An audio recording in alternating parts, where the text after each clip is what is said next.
विद्यार्थियों, क्या सभी यूकैरियोटिक कोशिकाएं एक जैसी ही हैं? चलिए ये जानने के लिए हम पादप व प्राणी कोशिका का अध्ययन करते हैं। देखिए, स्क्रीन पर इस चित्र को भलीभांति देखिए। यह एक पादप कोशिका का चित्र है। कोशिका में सबसे बाहर की ओर कोशिका भित्ति है। यह केवल पादप कोशिका में पाई जाती है और सेलुलोज की बनी होती है। यह कोशिका की सुरक्षा के साथ साथ उसके निश्चित आकार व आकृति को बनाए रखने में सहायक है। यह कोशिका झिल्ली के बाहरी ओर पाई जाती है। कोशिका भित्ति के भीतर की ओर एक पतली झिल्ली है जिसे हम कोशिका झिल्ली कहते हैं। यह जंतु, पादप व सूक्ष्म जीवों की कोशिकाओं में पाई जाती है। कोशिका झिल्ली के भीतरी ओर कोशिका द्रव्य होता है जिसमें सभी कोशिकीय अंग जैसे केंद्रक, अंतर्द्रव्य जालिका, गोल्जिकाय, माइटोकॉन्ड्रिया, लाइसोसोम, रसधानी और लवक आदि कोशिका अंगक पाए जाते हैं। अब हम प्राणी कोशिका के चित्र का अवलोकन करते हैं। देखिए, इस चित्र में हम देख सकते हैं कि प्राणी कोशिका में बाह्य आवरण कोशिका झिल्ली है तथा भीतर कोशिका द्रव्य में केंद्रक, अंतर्द्रव्य जालिका, गोल्जिकाय, माइटोकॉन्ड्रिया, लाइसोसोम और तारकाय आदि कोशिका अंगक उपस्थित हैं। यहाँ ध्यान देने वाली बात यह है कि पादप कोशिका में उपस्थित कोशिका भित्ति, लवक एवं एक बड़ी केंद्रीय रसधानी प्राणी कोशिका में अनुपस्थित है। अब हम दोनों चित्रों के अवलोकन के बाद पादप कोशिका व प्राणी कोशिका में अंतर स्पष्ट कर सकते हैं। पादप कोशिकाओं में कोशिका भित्ति, लवक एवं एक बड़ी केंद्रीय रसधानी मिलती है, जबकि प्राणी कोशिकाओं में यह अनुपस्थित होती है। दूसरी तरफ प्राणी कोशिकाओं में तारकाय मिलता है जो लगभग सभी पादप कोशिकाओं में अनुपस्थित होता है। अतः अब हम कह सकते हैं कि सभी यूकैरियोटिक कोशिकाएं एक जैसी नहीं होती हैं। आइए अब प्रत्येक कोशिकीय अंगक की संरचना व कार्यविधि का विस्तृत आरंभ करते हैं। विद्यार्थियों, वर्ष 1950 में इलेक्ट्रॉन सूक्ष्मदर्शी की खोज के बाद कोशिका झिल्ली की विस्तृत संरचना का ज्ञान संभव हो सका है। इस बीच मनुष्य की लाल रक्त कणिकाओं की कोशिका झिल्ली के रासायनिक अध्ययन के बाद जीवद्रव्य झिल्ली की संभावित संरचना के बारे में जानकारी प्राप्त हो सकी है। कोशिका झिल्ली मुख्यतः लिपिड व प्रोटीन की बनी होती है। इसमें प्रमुख लिपिड फॉस्फोलिपिड होते हैं जो दो सतहों में व्यवस्थित होती हैं। लिपिड झिल्ली के अंदर व्यवस्थित होते हैं जिनका ध्रुवीय सिरा बाहर की ओर और जल भीरु पुच्छ सिरा अंदर की ओर होता है। इससे सुनिश्चित होता है कि संतृप्त हाइड्रोकार्बन की बनी हुई अध्रुवीय पुच्छ जलीय वातावरण से सुरक्षित रहती है। इसके अतिरिक्त फॉस्फोलिपिड झिल्ली में कोलेस्ट्रॉल भी होता है। प्रिय विद्यार्थियों, रासायनिक अनुसंधानों से यह स्पष्ट हो गया है कि कोशिका झिल्ली में प्रोटीन व कार्बोहाइड्रेट पाया जाता है। विभिन्न कोशिकाओं में प्रोटीन व लिपिड का अनुपात भिन्न भिन्न होता है। उदाहरण के लिए मनुष्य की रुधिराणु, जिसको हम एरिथ्रोसाइट भी कहते हैं, इसमें लगभग 52% प्रोटीन व 40% लिपिड मिलता है। झिल्ली में पाए जाने वाले प्रोटीन को अलग करने की सुविधा के लिए आधार पर दो अंगभूत व परिधीय प्रोटीन भागों में विभक्त कर सकते हैं। परिधीय प्रोटीन कोशिका झिल्ली की सतह पर होता है, जबकि अंगभूत प्रोटीन आंशिक या पूर्ण रूप से झिल्ली में धंसे होते हैं। कोशिका झिल्ली का उन्नत नमूना सन 1972 में सिंगर व निकलसन द्वारा प्रतिपादित किया गया। इसे तरल किरमीर नमूना के रूप में या फ्लूइड मोज़ेक मॉडल के रूप में व्यापक रूप से स्वीकार कर लिया गया। आप इस तरल किरमीर नमूना के चित्र को ध्यान से देखिए। सिंगर व निकलसन द्वारा प्रतिपादित तरल किरमीर नमूना, इसको हम फ्लूइड मोज़ेक मॉडल भी कहते हैं।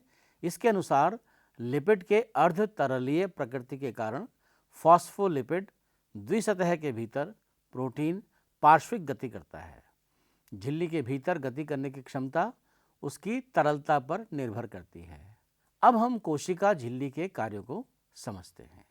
झिल्ली की तरलीय प्रकृति इसके विभिन्न कार्यों में महत्वपूर्ण है, जैसे कोशिका वृद्धि, अंतरकोशिकीय संयोजन का निर्माण, स्रवण, एंडोसाइटोसिस, कोशिका विभाजन इत्यादि की दृष्टि में ये महत्वपूर्ण है। जीव द्रव्य झिल्ली का सर्वाधिक महत्वपूर्ण कार्य यह है कि इससे अणुओं का परिवहन होता है। यह झिल्ली इसके दोनों तरफ मिलने वाले अणुओं के लिए चयनित पारगम्य है। कुछ अणु बिना ऊर्जा की आवश्यकता के इस झिल्ली से होकर आते हैं, जिसे निष्क्रिय परिवहन कहते हैं। उदासीन विलेय सांद्र प्रवणता के अनुसार, जैसे उच्च सांद्रता से निम्न सांद्रता की ओर साधारण विसरण द्वारा इस झिल्ली से होकर जाते हैं। जल भी इस झिल्ली से उच्च सांद्रता से निम्न सांद्रता की ओर गति करता है। विसरण द्वारा जल के प्रवाह को परासरण कहते हैं। चूंकि ध्रुवीय अणु जो अध्रुवीय लिपिड द्विसतह से होकर नहीं जा सकते, उन्हें झिल्ली से होकर के परिवहन के लिए झिल्ली की वाहक प्रोटीन की आवश्यकता होती है। कुछ आयन या अणुओं का झिल्ली से होकर परिवहन उनकी सांद्रता प्रवणता के विपरीत, जैसे निम्न से उच्च सांद्रता की ओर होता है। इस प्रकार के परिवहन हेतु ऊर्जा आधारित प्रक्रिया होती है, जिसमें एटीपी अर्थात एडिनोसिन ट्राइफॉस्फेट का उपयोग होता है, जिसे सक्रिय परिवहन कहते हैं। यह एक पंप के रूप में कार्य करता है, जैसे सोडियम आयन या पोटेशियम आयन पंप। विद्यार्थियों, आपको स्मरण होगा कि कवक व पौधों की जीव द्रव्य झिल्ली के बाहर पाए जाने वाली दृढ़ निर्जीव आवरण को कोशिका भित्ति कहते हैं। कोशिका भित्ति कोशिका को केवल यांत्रिक हानियों और संक्रमण से ही रक्षा नहीं करता है, बल्कि यह कोशिकाओं के बीच आपसी संपर्क बनाए रखने तथा अवांछनीय बृहद अणुओं के लिए अवरोध भी प्रदान करता है। शैवाल की कोशिका भित्ति सेलुलोज, गैलेक्टेंस, मेनॉन्स व खनिज जैसे कैल्शियम कार्बोनेट की बनी होती है, जबकि दूसरे पौधों में यह सेलुलोज, हेमीसेलुलोज, पैक्टिन व प्रोटीन की बनी होती है। नवपादप कोशिका की कोशिका भित्ति में स्थित प्राथमिक भित्ति में वृद्धि की क्षमता होती है, जो कोशिका की परिपक्वता के साथ घटती जाती है, और इसके साथ कोशिका के भीतर की तरफ द्वितीय भित्ति का निर्माण होने लगता है। मध्य पटलिका मुख्यतः कैल्शियम पैक्टेट की बनी सतह होती है, जो आसपास की विभिन्न कोशिकाओं को आपस में चिपकाए व पकड़े रहती है।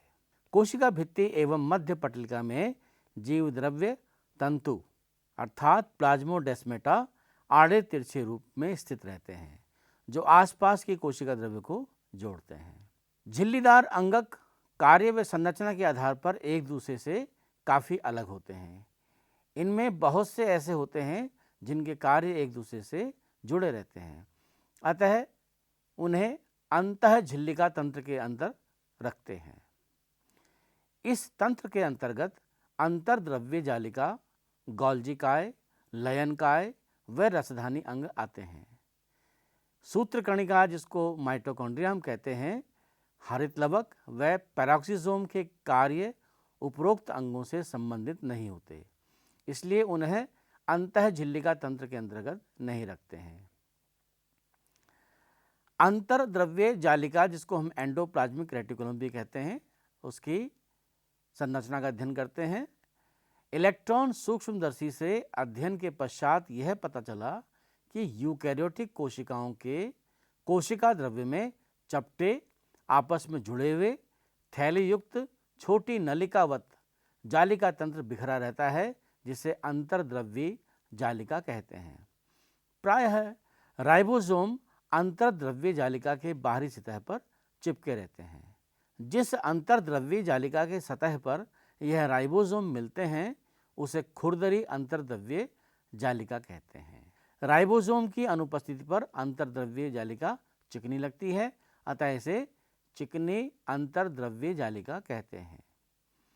जो कोशिकाएं प्रोटीन संश्लेषण एवं स्रवण में सक्रिय भाग लेती हैं, उनमें खुरदरी अंतःप्रद्रव्य जालिका बहुतायत से मिलती है। ये काफ़ी फैली हुई तथा केंद्रक के बाह्य झिल्लिका तक फैली होती है। चिकनी अंतर्द्रव्य जालिका प्राणियों में लिपिड संश्लेषण के मुख्य स्थल होते हैं। लिपिड की भांति स्टीरॉयडल हार्मोन चिकने अंतर्द्रव्य जालिका में होते हैं। कैमिलो गोल्जी ने 1898 में पहली बार केंद्रक के पास घनी रंजित जालिकावत संरचना तंत्रिका कोशिका में देखी, जिन्हें बाद में उनके नाम पर गोल्जिकाय कहा गया। इस चित्र में देखिए, गोल्जिकाय बहुत सारी चपटी डिस्क आकार की थैली या कुंड से मिलकर बनी होती हैं। ये एक दूसरे के समानांतर ढेर के रूप में मिलते हैं, जिसे हम जालिकाएं कहते हैं। गोल्जिकाय में कुंडों की संख्या अलग अलग होती है। गोल्जी कुंड केंद्रक के पास संकेंद्रित व्यवस्थित होते हैं, जिनमें निर्माणकारी सतह उन्नतोदर सिस व परिपक्व सतह उत्तलावतल ट्रांस होती है। अंगक सिस व ट्रांस सतह पूर्णतया अलग होते हैं, लेकिन आपस में जुड़े रहते हैं। गोल्जिकाय का मुख्य कार्य द्रव्य को संवेष्टित कर अंतर कोशिकीय लक्ष्य तक पहुंचाना या कोशिका के बाहर स्रवण करना है। संवेष्टित द्रव्य अंतःप्रद्रव्य जालिका से पुटिका के रूप में गोल्जिकाय के शीर्ष सिरे से संगठित होकर परिपक्व सतह की ओर गति करते हैं। इससे ये स्पष्ट है कि गोल्जिकाय का अंतर्द्रव्य जालिका से निकटतम संबंध है। अंतर्द्रव्य जालिका पर उपस्थित राइबोसोम द्वारा प्रोटीन का संश्लेषण होता है, जो गोल्जिकाय के ट्रांसलेशन से निकलने के पूर्व इसके कुंड में रूपांतरित हो जाते हैं। गोल्जिकाय ग्लाइकोप्रोटीन व ग्लाइकोलिपिड निर्माण का प्रमुख स्थल है। यह झिल्ली पुटिका संरचना होती है, जो संवेष्टन विधि द्वारा गोल्जिकाय में बनते हैं। पृथकीकृत लयनकाय पुटिकाओं में सभी प्रकार की जल अपघटकीय एंजाइम जैसे हाइड्रोलेजेज, लाइपेजेज, प्रोटोएसेज व कार्बोहाइड्रेजेज मिलते हैं, जो अम्लीय परिस्थितियों में सर्वाधिक सक्रिय होते हैं। ये enzyme carbohydrate, protein, lipid, nucleic अम्ल आदि के पाचन में सक्षम हैं। कोशिका द्रव्य में झिल्ली द्वारा घिरी जगह को रसधानी कहते हैं। इनमें पानी, रस, उत्सर्जित पदार्थ व अन्य उत्पाद जो कोशिका के लिए उपयोगी नहीं हैं, ये भी इसमें मिलते हैं। रसधानी एकल झिल्ली से आवृत होती है, जिसे टोनोप्लास्ट कहते हैं। पादप कोशिकाओं में यह कोशिका का 90% स्थान घेरता है। पौधों में बहुत से आयन व दूसरे पदार्थ सांद्रता प्रवणता के विपरीत टोनोप्लास्ट से होकर रसधानी में अभिगमित होते हैं। इस कारण से इनकी सांद्रता रसधानी में कोशिका द्रव्य की अपेक्षा काफ़ी अधिक होती है। अमीबा में संकुचनशील रसधानी उत्सर्जन के लिए महत्वपूर्ण है। बहुत सारी कोशिकाओं जैसे आद्य जीव में खाद्य रसधानी का निर्माण खाद्य पदार्थों को निगलने के लिए